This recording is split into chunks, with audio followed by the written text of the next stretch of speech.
निमज्जित जंतु होता है माने विनम्र जिन्हें सुरस होता है माने विनम्र जिन्हें सुरस होता है माने विनम्र जिन्हें सुरस। मेरे गुरुवर मेरे उर में ज्ञान ज्योति जला देना। मेरे गुरुवर मेरे उर में ज्ञान ज्योति जला देना। मुझे अपनी मंजिल का सही रास्ता दिखा देना। मुझे अपनी मंजिल का सही रास्ता दिखा देना। कहीं पथ भूल ना जाऊं भटकते राग देशों में। कहीं पथ भूल ना जाऊं भटकते राग देशों में। मुझे पथ भी रागी दे अंधेरा सब मिटा देना। मुझे पथ भी रागी दे अंधेरा सब मिटा देना। बोले मुल्ला कादीनाथ भगवान की, महामृत्युंजय चंदा प्रभु भगवान की, शांतिनाथ भगवान, बोले चिंतामणि चैतन्य चमत्कारी कल्याण कल्पतु मुक्सर्गवेता चिंतामणि पाशनाथ भगवान। बोले वर्तमान शासन एक महावीर भगवान की, 24 तीर्थंकर भगवान की, गुरु नाम गुरु गणाधिपति गणराज्य कुंतु सागर जी महाराज की। हम शिक्षा दीक्षा प्रदाता परम पूज्य आचार्य गुरु प्रज्ञा समन श्री देवनंदी जी महाराज। बोले परम पूज्य ज्ञान योगी गुप्ती नंदी जी महाराज की।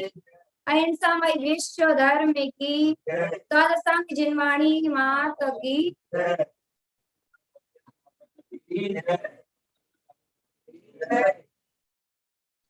सर्वप्रथम परम पूज्य जैनाचार्य गुप्ती नंदी जी गुरुदेव के चरणों में कोटि कोटि बारंबार नमस्कार करती हुई आज मैं अपने आप को अहोभाग्यशाली सौभाग्यशाली समझती हूँ कि हम जैसे छोटे तुच्छ साधुओं को आपने आज इस योग्य समझा और हमें आपने अपने साथ बैठने का अवसर प्रदान किया। ऐसे ये तो गुरुओं का बड़प्पन है, गुरुओं की कृपा है जो हम लोगों पर भी उनका आशीर्वाद उनकी छत्र छाया हमेशा बनी रहती है।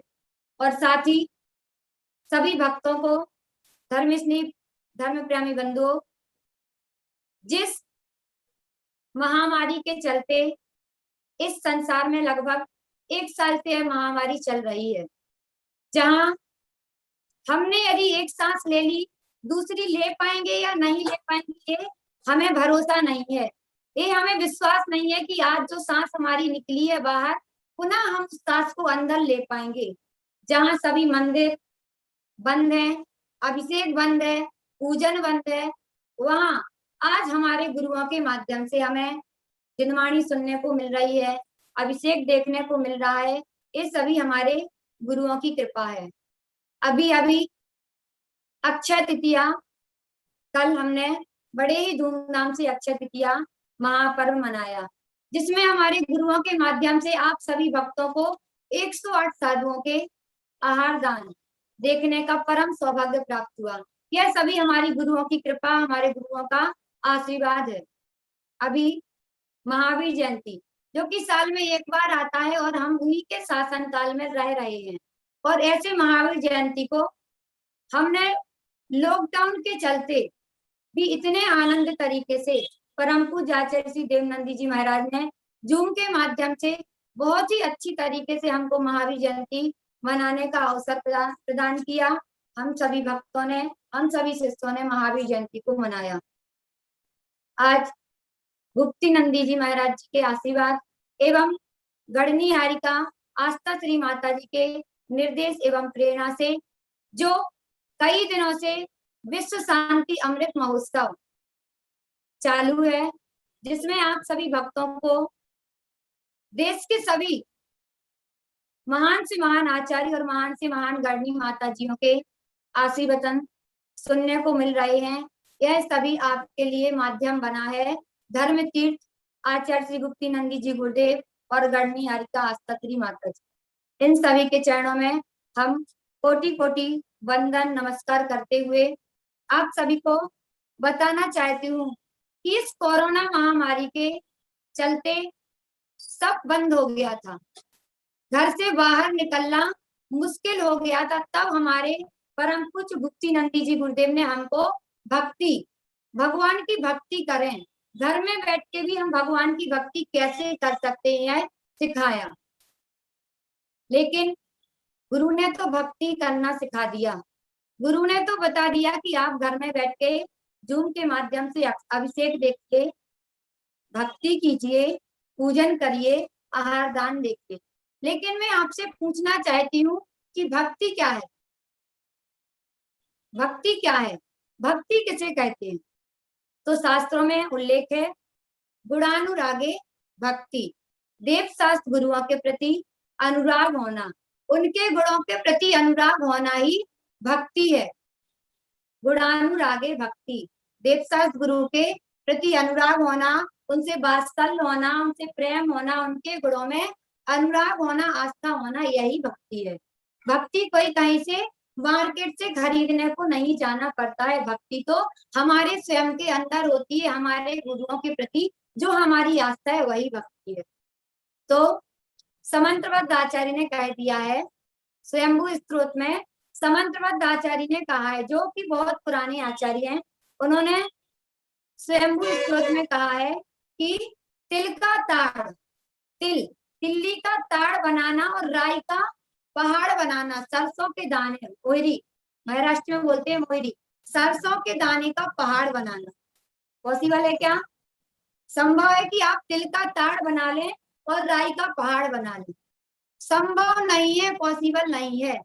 तो जब हम तिल का ताड़, इतनी ही टफ, इतना ही कठिन है भगवान के गुणों की भक्ति करना, गुरुओं के गुणों की भक्ति करना, तिल का ताड़ और राई का पहाड़ बनाना पॉसिबल नहीं है, संभव नहीं है, तो भी हम भगवान की भक्ति करेंगे, हम गुरुओं की भक्ति करेंगे। कितने कैसे भक्ति करेंगे? भगवान के कितने नाम है, कितने गुण है? 1008 नहीं, ये तो परम पूज्य आचार्य भुक्ति नंदी जी महाराज आपको भगवान के 1000 नामों से, सहस्त्र नामों से स्तुति, भगवान की नाम, भगवान के जापों का मंत्र जाप करा रहे हैं। लेकिन भगवान के केवल 1008 ही नाम नहीं है, भगवान के नाम तो अनंत हैं। भगवान अनंत ज्ञान, अनंत दर्शन, अनंत सुख और अनंत विद्या धनी है। और शब्द कितने हैं? यदि हमको भगवान की भक्ति करना है तो हमारे पास भक्ति करने के लिए कितने शब्द हैं? लिमिट। भगवान के शब्दों के लिए हमारे अंदर केवल लिमिट है, कुछ ज्यादा नहीं है। जैसे कि डिक्शनरी, डिक्शनरी में कितने शब्द हैं, कितने वर्ड्स हैं? लिमिट, एक लिमिट है। मोबाइल में कितनी डिक्शनरी है, मोबाइल में कितने शब्द हैं, गूगल पर कितना मिलेगा आपको? कुछ ना कुछ लिमिट है। लेकिन भगवान की भक्ति करने के लिए भगवान के गुणों का कोई लिमिट नहीं है। भगवान के लिए भक्ति करने के लिए हम कौन सा शब्द यूज करते हैं, इसका कोई लिमिट नहीं है। हमारे भाव, हमारे अंदर जो भाव आ रहे हैं भगवान को देखकर, गुरु को देखकर, वही हमारी भक्ति है, वही हमारी अंदर आंतरिक डिक्शनरी है। तो हमको मोबाइल की डिक्शनरी की जरूरत नहीं है, हमको किताब वाली डिक्शनरी की जरूरत नहीं है। हमको तो अपने भावों की डिक्शनरी को खोलना है और भगवान की और गुरुओं की भक्ति करना है। अभी भक्ति क्यों करें भगवान की? भगवान तो दृष्टि नासा पे धरे, भगवान तो अपनी दृष्टि को अपनी नासा पर, अपनी नाक पर दृष्टि करके, आंख बंद करके नहीं बैठे हैं। भगवान तो तीनों लोकों के चराचर युगपद एक साथ सभी द्रव्य और गुण पर्यायों को एक साथ जानते। लेकिन आज बोलते हैं आप कि हम भगवान की भक्ति क्यों करें, भगवान तो हमें कुछ देते ही नहीं है। तो बंधुओं, इसलिए मानतुंग आचार्य ने भक्तंबर स्तोत्र में बता दिया है, नत्यद्भुतं भुवन भूषण भूतनाथै भूतै गुणै भुवे भवन्तिमविष्टुवन्ता तुल्या भवन्ति भवितो ननु तेन किंवा भूत्यातीतं ययेनात्मशमं करोति। मानतुंग आचार्य ने भक्तंबर स्तोत्र में कह दिया है कि हे प्रभु, हे भगवान, मैं बहुत अल्प बुद्धि हूँ, अल्पज्ञ हूँ, मुझे कुछ भी नहीं आता है, तो भी मैं आपकी भक्ति करूंगा। क्यों करूंगा? क्यों आपकी भक्ति करूंगा? क्योंकि मेरे जो भाव हैं, मेरी जो आपके प्रति भक्ति है, श्रद्धा है, वह भक्ति मुझे आपकी गुणगान करने के लिए प्रेरित कर रही है। और मैं आपकी भक्ति करूंगा और मुझे विश्वास है कि आप मुझे अपने समान बना लेंगे। जो पद आपने प्राप्त किया है वही पद आप मुझे भी दे पाएंगे। क्यों? क्योंकि यदि कोई समृद्धशाली व्यक्ति है, यदि कोई धनवान व्यक्ति है, मान के चलो आपके यहाँ अंबानी है, अगर अंबानी के यहाँ जो काम वाले वर्कर्स, सर्वेंट हैं, यदि वो उन सर्वेंटों को अपने जैसे ना बना पाए, अपने जैसा धनवान ना बना पाए, तो उसका धनवान होने का क्या मतलब है? तो यहाँ आचार्य मानकुंग जी ने बोल दिया है, कहा है कि भगवान, आपकी भक्ति मुझे आपके जैसा बना लेगी, इसमें कोई आश्चर्य की बात नहीं है। क्योंकि कोई धनवान व्यक्ति है, कोई समृद्धशाली व्यक्ति है, और वह व्यक्ति यदि हमें अपना जैसा ना बना पाए, अपने जैसे समृद्धशाली और धनवान ना बना पाए, तो उस व्यक्ति का धनवान होना कोई मतलब का नहीं है। इसलिए प्रभु, आपकी भक्ति मुझे आपके जैसा बना लेगी, इसमें कोई आश्चर्य की बात नहीं है। तो इसलिए हमें भगवान की भक्ति करना है, क्योंकि भगवान की भक्ति हमें भगवान बना लेती है। क्या करना है? क्यों आप पूजन करते हैं? क्यों आप अभिषेक करते हैं? बताइए, क्यों आप आहार दान देते हैं? भगवान के जैसा बनने के लिए। वंदे तदगुण लग गए, आपको गुणों की वंदना करते हैं क्योंकि आपके गुण हम में भी आ जाए। आप हमें नमस्कार क्यों करते हैं? आज हम भयंदर में विराजमान है और सुबह से लेकर शाम तक कितने भक्त आते हैं, वंदामी माता जी, वंदामी माता जी। क्यों करते हैं? इस शरीर के लिए नहीं, इस शरीर के लिए नहीं करते। यदि इस शरीर के लिए, इस बॉडी के लिए करते होते, तो जब मैं ग्रस्त अवस्था में तब भी नमस्कार करते थे, लेकिन तब तो कोई नहीं आता था। क्योंकि आप इस शरीर के लिए नमस्कार नहीं कर रहे हैं, आप तो जो हमारे गुरु ने हमारे लिए संस्कार दिए हैं, उस संस्कारों के लिए, इस मुद्रा के लिए आप नमस्कार कर रहे हैं, जो 28 मूल गुण हम पर रोपित किए हैं। मूल गुणों से याद आया, मैं परम सौभाग्यशाली हूँ कि बहुत सारे साधु हैं, लगभग 1500 साधु हैं, और सभी साधुओं की दीक्षा में बहुत सारे साधुओं का सानिध्य प्राप्त होता है। लेकिन मैं परम सौभाग्यशाली हूँ कि मुझे परम पूज्य जैनाचार्य गुप्ती नंदी जी महाराज का सानिध्य हमारी दीक्षा में हमें प्राप्त हुआ, और ये तो बहुत सारे लोगों को प्राप्त हो भी जाता है। लेकिन मैं परम सौभाग्यशाली हूँ कि मुझे मेरे गुरुदेव परम पूज्य प्रज्ञा श्रवण आचार्य श्री देवनंदी जी महाराज ने अपने नाम में से नाम दिया, और साथ ही विद्या योगी गुप्ती नंदी जी गुरुदेव ने अपने नाम से नाम दिया। मुझे पूज्य कुंतु सागर जी गुरुदेव के परम प्रिय दोनों आचार्य श्री देवनंदी जी और आचार्य श्री गुप्ती नंदी जी कुंतु सागर के लिए परम प्रिय हैं। और ऐसे पूज्य गुरुदेव दादा गुरुदेव के परम प्रिय शिष्यों के नाम मुझे प्राप्त हुए, मेरा परम सौभाग्य। मैं अपने आप को बहुत ही पुण्यशाली प्राप्त मानती हूँ। और इन गुरुओं ने जो हम पर 28 मूल गुण रोपित किए, उन 28 मूल गुणों की आप वंदना करते हो, ना कि मेरी आप वंदना करते हो। आपको मेरे अंदर जो मैं मूल गुणों का पालन कर रही हूँ, जो व्रतों को पालन कर रही हूँ, उन मूल गुणों की आप वंदना करते हो। तो आप हमारी वंदना करते हो कि माता जी मुझे आपके गुणों की प्राप्ति हो, मुझ में भी 28 मूल गुणों का पालन कर पाऊं। इसलिए भगवान हमें, भगवान की भक्ति हमें भगवान की जैसा बनाने में सक्षम है। हम भगवान के जैसे बन सकते हैं। तो क्या करना है? हमें भगवान की भक्ति करना है, गुरुओं की भक्ति करना है, गुरुओं की सेवा करनी है। इसलिए अब्दुल कलाम जी ने कहा है, शायद यह वाक्य जो अब्दुल कलाम जी ने कहा है, शायद समंतरवत आचार्य की बात को पढ़कर या कहीं सुनकर उन्होंने इस बात को कहा होगा। अब्दुल कलाम जी ने कहा है, love your job, love your job, don't love your boss. आप अपने काम से प्रेम कीजिए, आप अपने काम से प्रेम कीजिए, ना कि अपने बॉस से। समंतबद्ध आचार्य ने कहा है आप अपने काम से प्रेम कीजिए। आपका काम क्या है, आपका उद्देश्य क्या है, आप उस उद्देश्य से प्रेम कीजिए, और बाकी किसी से आपको कोई मतलब नहीं है। आप अपने बॉस को मत देखिए, बॉस क्या बोल रहा है, बॉस क्या, ऑफिस जाते तो आप क्या करते, बॉस को खुश करना है, तो बॉस क्या करता है, बॉस को क्या अच्छा लगता है, उस पर आप ज्यादा ध्यान देते हैं। नहीं, आपको अपने काम पर ध्यान देना है। यदि आप जॉब अच्छे से करेंगे, यदि आप अपना काम अच्छे से करेंगे, तो आपका बॉस अपने आप खुश हो जाएगा। तो समंतबद्ध आचार्य ने कहा है अपने काम से प्रेम करो, अपने बॉस से प्रेम करने की जरूरत नहीं पड़ेगी। इसी प्रकार आचार्य ने कहा है कि अपनी भक्ति पर ध्यान दो। आपकी दृष्टि कहाँ होनी चाहिए, भगवान पर, और भाव कहाँ होने चाहिए, भक्ति के लिए। भगवान की भक्ति आपके अंदर से उमड़नी चाहिए, बाहर आनी चाहिए। आप अपनी भक्ति पर ध्यान दीजिए, आपकी भक्ति आपके संसार क्षेत्र का कारण बनेगी। समझ में आया? भगवान आपको सिद्धशला से आके कुछ देने वाले नहीं है, लेकिन क्या भगवान देते नहीं है? तो ऐसा नहीं है, भगवान की भक्ति हमें सब कुछ दे सकती है, सांसारिक सुख भी दे सकती है और मोक्ष सुख भी दे सकती है। सांसारिक सुख कैसे देगी? यदि आपने फसल लगाई है, गेहूं बोया है खेत में, तो आपने गेहूं बोया है, आपने यह नहीं सोचा है कि हमको गाय को चराने को भूसा भी मिल जाए। सोचते हो क्या? नहीं सोचते।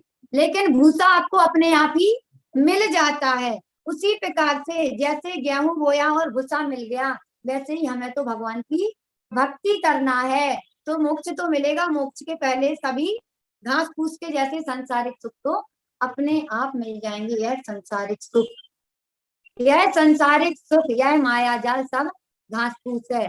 और यह माया जाल, यह संसारिक सुख, जैसे गेहूं से घास हमें अनायास भी फ्री में बिना पैसों के मिल जाती है, ऐसे ही हमें तो केवल भगवान की भक्ति करना है। क्यों? हे भगवान, मुझे मुक्ति सुख की प्राप्ति हो जाए, हमारे इस संसार का नाश हो जाए, इस संसार का छेद हो जाए। और संसार के छेद होते होते होते होते क्या मिल जाएगा? घास फूस के जैसे संसारिक सुख भी हमको मिल जाएगा। तो हमें क्या करना है? भगवान की भक्ति करना है। क्या बोल के कि भगवान मुझे सब कुछ मिल जाए, मेरा बिजनेस अच्छा चले, मेरी बीवी मेरी बात माने, मेरे यहाँ झगड़े ना हो, ये सब मांगने की भगवान से जरूरत नहीं है। भगवान की तो निस्वार्थ भावना से सेवा करिए, आपको यह सब तो घास फूस के जैसे सब कुछ अपने आप ही मिल जाएगा। लेकिन जब जब आचार्यों पर परेशानी आई, अभी कोरोना काल चल रहा है और अभी लोग बहुत घबरा रहे हैं। कल गुरुदेव परम पूज्य आचार्य श्री देवनंदी जी गुरुदेव अपने प्रवचनों में, शाम के प्रवचनों में बोल रहे थे कि कोरोना की महामारी से इतने लोग घबरा जा रहे हैं, कोई तो डिप्रेशन में चला जा रहा है, कोई आत्महत्या कर ले रहा है, कोई फांसी लगा रहा है, कोई रूम बंद करके बैठ गया है। तो मैं आप सभी को ये समझाना चाह रही हूँ कि कोरोना महामारी क्या है? एक मामूली सी बीमारी है, इससे हमको डरना नहीं है, इसका हमको सामना करना है। ये हमारे सामने टिक भी नहीं पाएगी। जब हमारे आचार्य, बहुत सारे आचार्यों के सामने परेशानियां आई, तो क्या हुआ है? आचार्य घबराए या कोई शास्त्र खोल के बैठ गए, समय साल लेकर बैठ गए, प्रवचन साल लेकर बैठ गए? क्या किया आचार्यों ने? उन्होंने तो केवल ध्यान किया, सोचा कि हमारे कर्मों का उदय है। वो कोई बड़े बड़े शास्त्र लेकर नहीं बैठे उस समय। उन्होंने तो केवल जो शास्त्रों का गुरुओं ने पहले अध्ययन कराया था, उन शास्त्रों का रिवीजन किया, उन शास्त्रों को सोचा, विचार किया, और उन्होंने ध्यान किया, विचार किया, सोचा कि हमारे आज कर्म का उदय है। कोई हमने पूर्व जन्म में ऐसे कर्म किए होंगे जो कर्म आज हमारे उदय में आए हैं। कोई बड़े बड़े शास्त्र लेके नहीं बैठे। उन्होंने तब ये नहीं बोला कि मैंने तो इतने बड़े बड़े शास्त्र लिख दिए, मैं तो इतना बड़ा आचार्य हूँ, मेरी तो इतने इतने शिष्य हैं। तब उन्होंने ये सब कुछ भी नहीं किया, केवल उन्होंने तो अपने कर्म का उदय समझ के उसको अच्छी तरह से, सरलता से, सहजता से, समता भावों से उनको सहन किया। और आज अगर हम हो तो क्या करेंगे? आज हम हो और हमें यदि कोई बीमारी आ जाए, यदि यदि कोई कष्ट आ जाए, तो हम क्या करते हैं? या तो रोने लगते हैं, रोना धोना करने लगते हैं, या तो रोने लगते हैं, या फिर बेड पकड़ लेते हैं। पकड़ते ना? अगर एक बार सुबह से बेडरूम में घुस गए तो पूरा दिन बाहर नहीं आते हैं, बेड पकड़ लेते हैं, तो या तो रोते हैं या सोते हैं। लेकिन हमारे आचार्य ना तो परिस्थिति में रोए और ना ही सोए, फिर क्या किया? उन्होंने तो समता परिणाम रखे, अपनी कर्मों की दशा को समझा, ना वो रोए और ना सोए। और आज हम छोटी सी बीमारी, मामूली सी बीमारी से डर जाते हैं, या तो रोने लगते हैं, या सोने लगते हैं, या फिर डिप्रेशन में चले जाते हैं। लेकिन हमारे भगवान ने तो, हमारे गुरुओं ने क्या किया? हमारे गुरुओं ने केवल भगवान के चरणों का सहारा लिया, बाकी उन्होंने किसी को ना डॉक्टर शरणम पब्बत जामी। आज क्या होता है? डॉक्टर की शरण में जाते हैं। अगर गुरुओं ने बोला, जब कोरोना स्टार्टिंग में आया तो डॉक्टरों ने बोल दिया गर्म पानी पियो, बोला था हाथ धो के टच करो, मास्क लगाओ, ज्यादा मत बोलो। लेकिन जब हमारे आचार्यों ने कहा, महावीर भगवान ने बोला अहिंसा परमो धर्मा, जीव दया का पालन करो, जल छान कर पियो, तब माने क्या आप लोग? नहीं माने। लेकिन डॉक्टर ने बोल दिया तो 1 साल से गर्म जल पी रहे हो। और हमारे साधु हमेशा गर्म जल ग्रहण करते हैं। तो आप लोग डॉक्टर की बात मानते हैं, गुरुओं की बात नहीं मानते, इसलिए घबरा जाते हैं। लेकिन हमारे आचार्यों ने डॉक्टरों की नहीं सुनी, उन्होंने भगवान के चरणों को पकड़ा। और हमको भी आज यही करना है, हमको अपने गुरुओं के चरणों को नहीं छोड़ना है। आज हमारे गुरु जूम चैनल के माध्यम से हमको सही रास्ता दिखा रहे हैं, हमको गुरुओं के और भगवान के चरणों से जोड़े हुए हैं, और उस लिंक को हमको तोड़ना नहीं है, उस लिंक को हमको बांधना है, बांधे रहना है, जोड़े रहना है। मानतुंग आचार्य पर जब उपसर्ग आया और उनको 48 सालों के अंदर बंद कर दिया, तो क्या किया उन्होंने? और अगर आप होते तो क्या करते थे? आप पत्थर ढूंढते थे कि वो लॉक कैसे तोड़ दूं, जो ताले लगे हुए हैं, जो जंजीरें बनी हुई हैं, उनको मैं कैसे तोड़ूं। चिल्लाते थे, आवाज करते थे, लेकिन मानतुंग आचार्य ने ना चिल्लाया, ना उन लॉकों को, उन जंजीरों को तोड़ने की कोशिश की। उन्होंने तो क्या सोचा? अपने हमारे ऊपर उपसर्ग आया है, और यह सोचकर उन्होंने क्या किया? ध्यान में लीन हो गए। मानतुंग आचार्य ने तब क्या सोचा?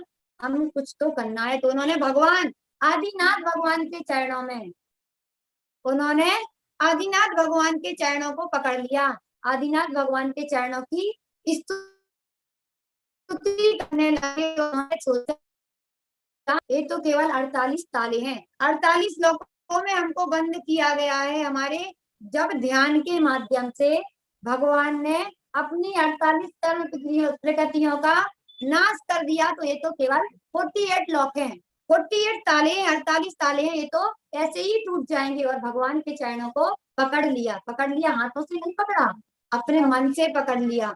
और आदिनाथ भगवान की स्तुति करते गए, और उन्होंने वक्तंबर के कितने काव्य लिखे? 48। और लोक कितने थे?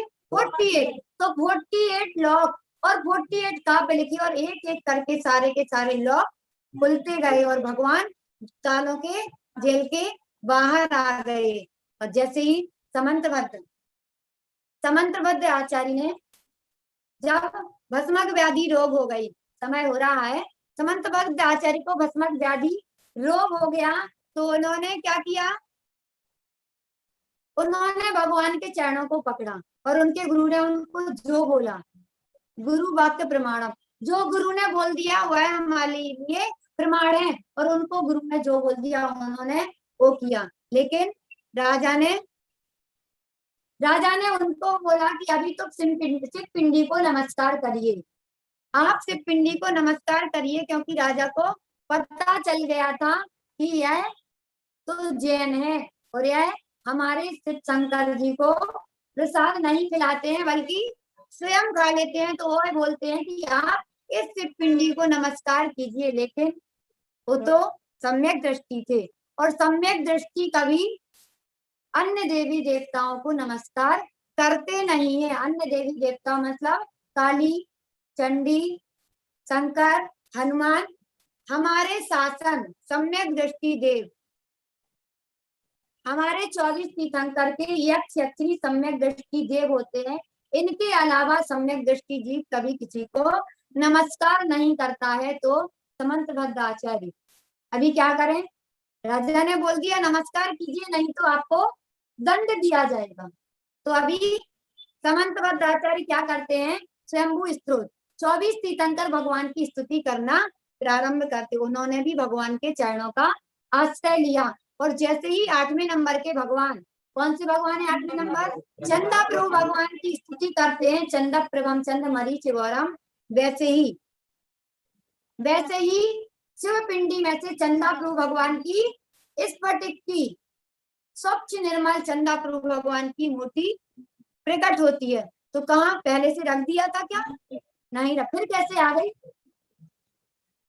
ज्वाला मालिनी देवी ने, ज्वाला मालिनी जो कि चंदा प्रभु भगवान की शासन देवी है, उन्होंने उस पिंडी में से चंदा प्रभु भगवान की मूर्ति को प्रकट कर दिया। तो उन्होंने भगवान के चरणों को, पूज्यपाद आचार्य की जब आंखों की रोशनी चली गई तब उन्होंने शांतिनाथ भगवान की स्तुति की और शांति भक्ति ना स्नेहात शरणाम प्रयांति भगवान, और उनकी आंखों की रोशनी वापस आ गई। वादिराज मुनिराज को जब कुष्ठ रोग हुआ तो उन्होंने आदिनाथ भगवान की स्तुति की और एक ही भाव स्त्रोत लिखा। धनंजय कवि के पुत्र को जब सर्प ने डस लिया तो उन्होंने आदिनाथ भगवान के चरणों को पकड़ा और उन्होंने विषापहार स्त्रोत की रचना की और उनके पुत्र का विष उतर गया। और चंदन वाला का सभी को मालूम है, सभी सोच रहे हो ये विषापहार एक ही भाव माता जी क्या बोल रहे कुछ सुना ही नहीं है, लेकिन चंदन वाला सभी ने सुना है। चंदन वाला ने भगवान को याद किया तो उसकी जंजीरें टूट गई। और श्रीपाल सबको मालूम है, श्रीपाल को जब कुष्ठ रोग हुआ तो क्या किया श्रीपाल ने, हॉस्पिटल गया, भगवती में गया, नहीं गया। क्यों नहीं गया, क्योंकि उसको मालूम था कि हॉस्पिटल जाने से हमारी बीमारी ठीक होने वाली नहीं है। तो क्या किया, मैना सुंदरी के लिए गुरुदेव ने बताया, मुनीश्री ने बताया कि आप भगवान का पंचामृत अपने हाथों से, क्योंकि श्रीपाल को और उनके 700 वीरों को तो कुष्ठ रोग था और कुष्ठ रोग वाले अभिषेक कर नहीं सकते हैं, इसलिए मैना सुंदरी से बोला आप भगवान का पंचामृत अभिषेक करिए और उस गंधोदक को 700 वीरों श्रीपाल सहित छिड़किए तो आपके पति का और 700 मित्रों का कुष्ठ रोग दूर हो जाएगा। तो मैना सुंदरी ने गुरु की आज्ञा का पालन किया, पंचामृत अभिषेक किया, सिद्ध चक्र का विधान किया और 700 वीरों की काया शरीर कंचन के जैसे, कंचन का मतलब होता है सोने के जैसे चमकने लगी। तो सभी ने भगवान के चरणों को पकड़ा और हमको क्या करना है, भगवान के चरणों को छोड़ देना है, ऐसा नहीं, हमको भगवान के चरणों को पकड़ना है। कोई पंडित आए महेंद्र में वो बोल दे स्त्रियों को अभिषेक नहीं करना चाहिए, फूल नहीं चढ़ाना चाहिए, हाँ पंडित ने बोला ना तो छोड़ दो, यही है ना। ये शास्त्रों में जो लिखा है वो कोई महत्व का नहीं है, पंडित की बात महत्व की, यही किया ना आप लोगों ने, करते तो यही है ना, करते यही है, इसलिए कष्टों का भी सामना करना पड़ता है। गुरुओं ने क्या किया कहा है, पूर्वाचार्यों ने क्या कहा है, शास्त्रों में आगम में, शास्त्र किसी की हाथ से लिखी हुई बुक नहीं, हमारे पूर्वाचार्यों ने, हमारे भगवान ने जो बताया है, हमारे आचार्यों ने जो लिखा है वो हमारे पूर्वाचार्यों के ग्रंथ, पुराने ग्रंथ आपको बताया था 6वीं 7वीं शताब्दी के, तो जो ग्रंथों में क्या लिखा है वह हमें मानना है, ना कि किसी पंडित की बातों को हमें मानना है। तो मैना सुंदरी ने पंचामृत अभिषेक किया और अभिषेक के माध्यम से, उस गंधोदक के माध्यम से 700 वीरों और श्रीपाल की काया को कंचन के सरीका बना दिया। टाइम हो गया है। यदि हमको मोक्ष प्राप्त करना है, यदि मोक्ष प्राप्त करना है तो हमको 4 बातों को ध्यान में रखना पड़ेगा। सबसे पहले श्रद्धा, दूसरा भक्ति, तीसरा समर्पण और चौथा ध्यान। ध्यान तो आपसे होता नहीं है, तो आप या तो सेवा करें, गुरुओं की सेवा में लग जाइए, आपका कल्याण हो जाएगा। आप गुरुओं की सेवा करते रहिए निस्वार्थ भावना से, कुछ देखना ही नहीं। निस्वार्थ भावना से यदि आप गुरुओं की सेवा करते हैं तो आपका कल्याण हो जाएगा। या फिर ध्यान कीजिए, यदि ध्यान होता है जितना होता है उतना कीजिए। मेडिटेशन, आप ध्यान कीजिए, आपका कल्याण हो जाए। या फिर भक्त बन जाइए, भक्त बन जाइए तो आप तर जाएंगे, फिर आपको और कुछ करने की आवश्यकता नहीं होती है। लेकिन आज कोई व्यक्ति ऐसे होते हैं जो 100 दिनों में 4 काम भी अच्छे नहीं कर पाते हैं। बहुत से व्यक्ति ऐसे होते हैं कि 100 दिनों में या 100 साल में 4 काम भी अच्छे नहीं कर पाते। और कुछ लोग ऐसे होते हैं कि 4 दिन की जिंदगी, 4 दिनों में 100 काम अच्छे कर जाते हैं। और फिर यदि किसी को बोल दिया जाए कि चलिए अभी यमराज आ जाए और उसको बोले कि आपका समय हो गया है, आप चलिए, तो क्या बोलेंगे आप हितेश भाई, क्या बोलेंगे? नहीं नहीं, अभी तो बहुत काम बाकी है, यही बोलेंगे? बोलेंगे नहीं कि नहीं? धर्मेश भाई यही बोलते हैं ना। कभी तैयार होंगे कि हाँ अभी हम तैयार है, लेके चलो? नहीं, हमेशा यही बोलते रहते हैं अभी तो पोते को देखना है, फिर पोते की शादी देखना है, फिर पर पोते को देखना है, यही चलता रहता ना। यही जिंदगी है आपकी। तो अगर पूरी 100 साल की जिंदगी भी जी ली है और फिर भी यदि आपको बोला जाए कि चलो अभी आपका समय आ गया है, तो आप क्या बोलेंगे? नहीं अभी तो, क्या बोला जाए नीता बहन अभी दीक्षा ले लो, तो क्या बोलेंगे? नहीं माता जी अभी तो बहुत काम बाकी है, यही बोलते ना। और रोज रोज क्या पढ़ते हो? मेरी भावना में क्या पढ़ते हो? लाखों बरसों तक जीऊं या मृत्यु आज ही। देखो क्या भावों से पढ़ रहा है हाथ कर। लेकिन केवल पढ़ते ही हो, पढ़ते हो और उधर ही पड़ा रहता है, अंदर नहीं धारण करते हो। और आपको बोलते हैं दादी अभी दीक्षा ले लो, हम तो क्या बोलते हैं? नहीं माता जी अभी पर पोते की शादी और हो जाने। तो ऐसे में आप मोक्ष जा पाएंगे क्या? आपका कल्याण हो पाएगा क्या? जब सामने मृत्यु आ जाती है तो त्याग के भाव नहीं होते हैं, तब तो आप घबराने लगते हो। तो आपको घबराना नहीं है, आपको कोरोना महामारी का लड़के सामना करना है। जो डरेगा सो मरेगा, और जो सामना करेगा वो जीतेगा। हम सभी को जीतना है। हमारे महावीर भगवान ने, 24 तीर्थंकर भगवान ने जब 8 कर्मों पर विजय प्राप्त कर ली, तो ये क्या है? ये कौन सी बीमारी है? हम सभी को जीतना है गुरुओं के आशीर्वाद से। आप सभी स्वस्थ रहें, सुरक्षित रहें। ऐसी मंगल भावना के साथ पूज्य परम पूज्याचार्य श्री गुप्तीनंदी जी गुरुदेव के चरणों में कोटि कोटि नमन। बोले परम पूज्याचार्य प्रज्ञा समन श्री देवनंदी जी महाराज।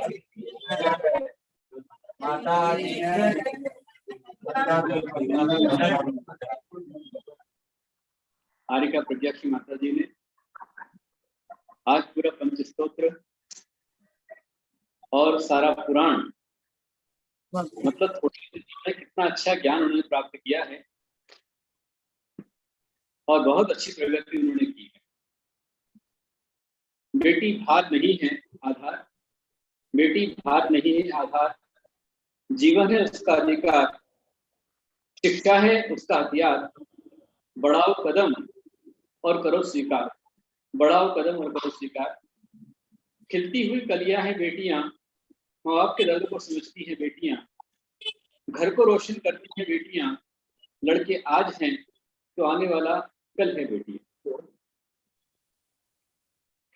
एक जगह पर 3 महिलाएं बैठी थी और चर्चा चल रही थी आपस में कि भाई तुम्हारे कौन है? एक ने कहा कि मेरी 2 बेटियां हैं। दूसरी को पूछा तो बोले मेरे 2 बेटे हैं। और एक ने पूछा कि तुम्हारी बेटी नहीं है? वो तपाक से बोल पड़ी मैंने कोई पाप थोड़ी किया। तीसरी ने कहा, हाँ बहन, तूने कोई पाप नहीं किया, इससे तेरी बेटी नहीं हुई, पर तेरी मां ने जरूर पाप किया, तेरी बेटी को जन्म दिया। सही बात।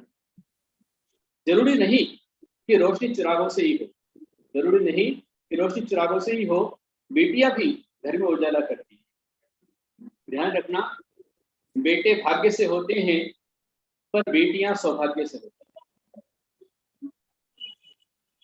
जिस घर में होती है बेटियां, रोशनी हर पल रहती है वहां।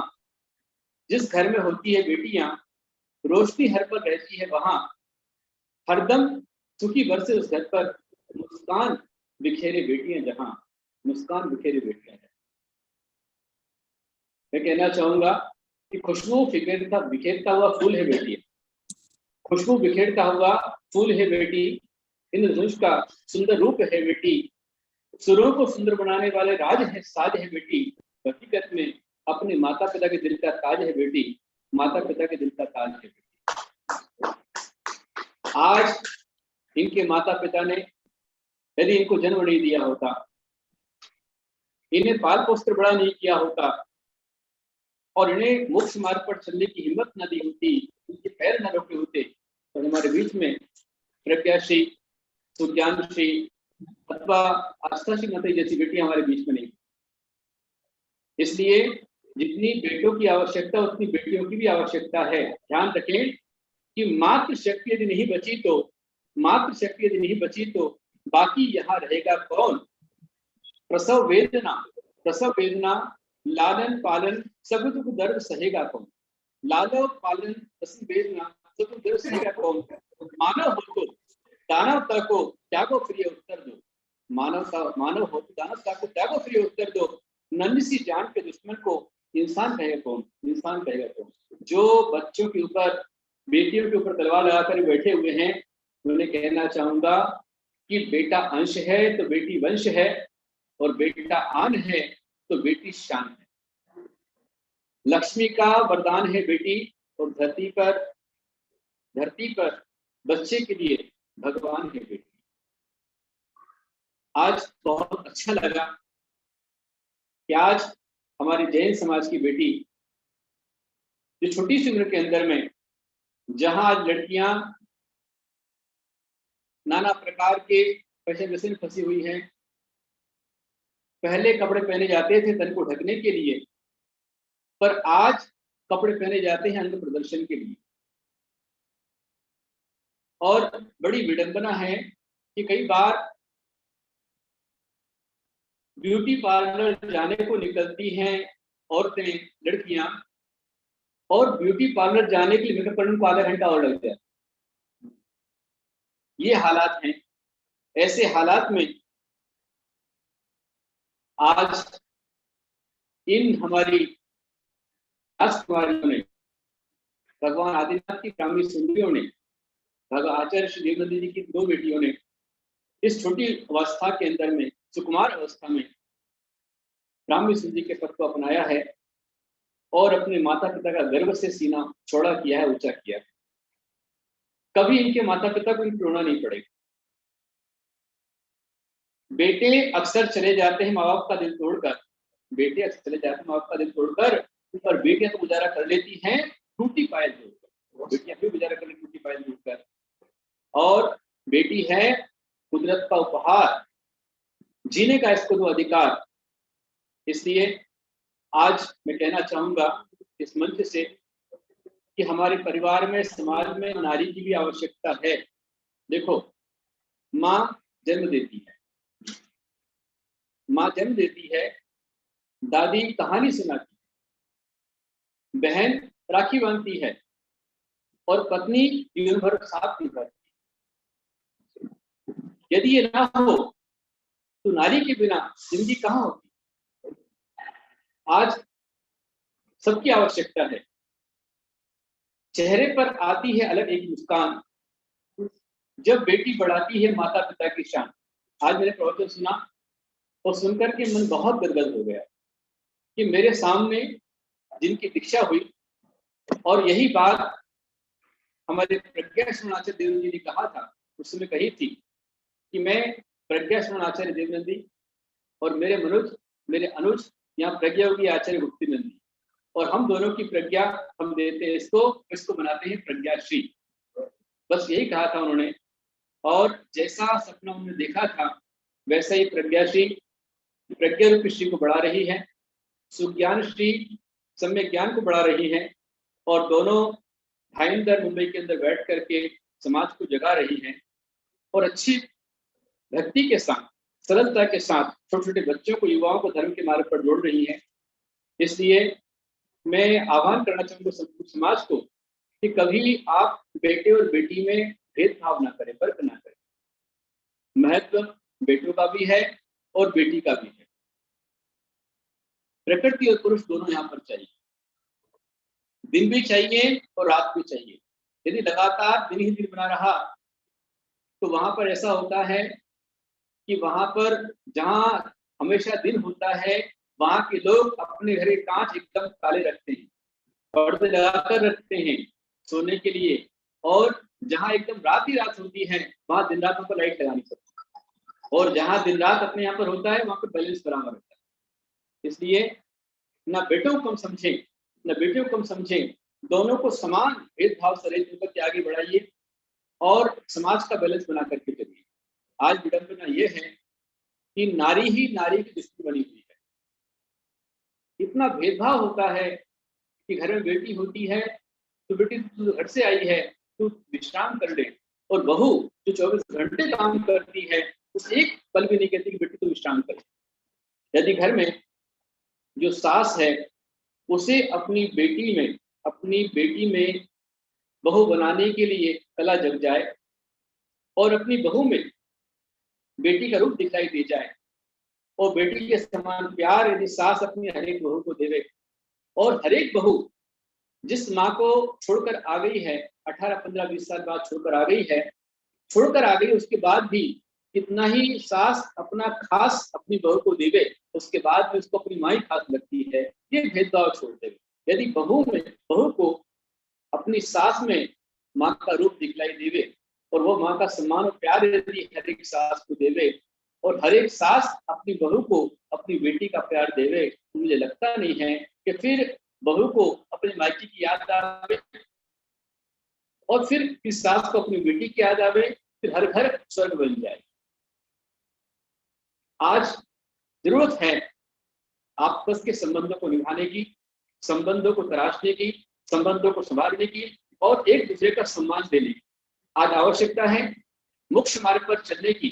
आज यदि बचा रहा है धर्म ही बचा रहा है। कितनी अच्छी बात हमारी माता जी ने यहाँ पर कही, बहुत अच्छा विषय उन्होंने बताया कि जब संकट आया तो मान स्वामी ने हथौड़े नहीं उठाए ताले तोड़ने के लिए, बल्कि उन्होंने अंतरंग की भक्ति की और ऐसी भक्ति की कि बिना हथौड़े के सारे ताले टूट गए, बंधन टूट गए, समस्याएं निवारण हो गई। और आज भी भक्तांबर स्तोत्र हमारे लिए काल से स्तोत्र खड़ा हुआ है, काल को जीतने के लिए परम आवश्यक बना हुआ है। ऐसे स्तोत्र को हम लोग निरंतर पढ़ रहे हैं, जाप कर रहे हैं।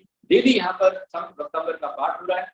कल यहाँ पर सैकड़ों की संख्या में लोगों ने अपने घर को दीप जलाए, भक्तांबर का पाठ आखा तीज बनाई, सवेरे आखा तीज बनी, धर्म तीर्थ महावीर भगवान के धर्म पावपुरी मंदिर का जल मंदिर का शिलान्यास यहाँ पर हुआ, पीछे प्रवादी भगवान के ठाट पाठ से अभिषेक शांतरा हुई और डेली यहाँ पर अभिषेक शांतरा चल रही है। जितने परिवार यहाँ से हर एक परिवार का नाम निःशुल्क शांतरा में दिया जाता है कि आप प्राप्त कर रहे हैं तो आप लगातार जुड़े रहें। मुंबई के सारे भक्तों से आह्वान करना चाहूंगा कि आप निरंतर माता जी का साथ लेते रहें, उन्हें बिल्कुल ना छोड़ें और उनको संभाल कर रखें। ये हमारे समाज की धरोहर है। सारी समाज का आह्वान करना चाहता हूँ कि अपनी बेटियों में प्रकार के संस्कार देवें कि उन बेटियों में आलिया भट्ट बनने की झवना जागृत ना हो, दीपिका बनने का दुर्विचार मन में ना आए, वो दीपिका पादुकोण ना बने जो नार्कोटिक्स फंस जाए, बल्कि वो उभय कुल दीपिका बने जो अपने माता पिता का नाम रोशन करे। बेटियों के भी पंख होते हैं, बेटियों के भी पंख होते हैं, कभी उनके अरमान को देखो। बेटियों के भी पंख होते हैं, कभी उनके अरमान को देखो। एक मौका और थोड़ा सा हौसला दो, एक मौका और थोड़ा सा हौसला दो, फिर उनकी ऊंची उड़ान देखो, फिर उनकी ऊंची उड़ान देखो। आज मुन्नालाल पंडित जी को बहुत सारा आशीर्वाद दूंगा कि जिन्होंने दिल बड़ा करके मुन्नालाल जी और उनकी धर्मपत्नी प्रज्ञाश्री माता जी की माँ सुज्ञानश्री माता जी के माता पिता, उनको भरपूर आशीर्वाद देता हूँ कि जिन्होंने दिल खोल करके बड़ा कलेजा करके अपनी बेटियों को मोक्ष मार्ग पर चलाया है। वैसे भी मध्य प्रदेश खान है साधु संतों की, जैसे पन्ना में हीरा निकलता है, बिहार झारखंड में कोयले खदान निकलती है, राजस्थान में मार्बल की खदान है, ऐसे ही मध्य प्रदेश बुंदेलखंड साधु संतों की खदान। अभी पूरे भारत में सबसे साधु संत ऋषि होंगे, आचार्य होंगे, माताजी होंगी, तो मध्य प्रदेश बुंदेलखंड के बहुत ज्यादा। उसी में दो बेटियां हैं जिन्होंने बुंदेलखंड का नाम रोशन किया है और बुंदेलखंड को छोड़ करके अखंड जिन धर्म प्रभावना कर रही है, इस प्रभावना आप निरंतर करती रहे, वो आप आगे बढ़ती रहे, आपको खूब सारा आशीर्वाद है। और जितने भक्त वहां पर सेवा कर रहे हैं, दिल खोल करके उन भक्ति में लगे हैं, उन सभी समाज के भक्तों को मेरा बहुत सारा आशीर्वाद। खूब आप सेवा करके पुण्यार्जन करें। मुंबई माया नगरी में ये प्रज्ञा सुज्ञान से दोनों छा जाएं और प्रज्ञा का आशीष बरसाती रहे, मंगल कामना के साथ। बोलो हरि समय सनातन जय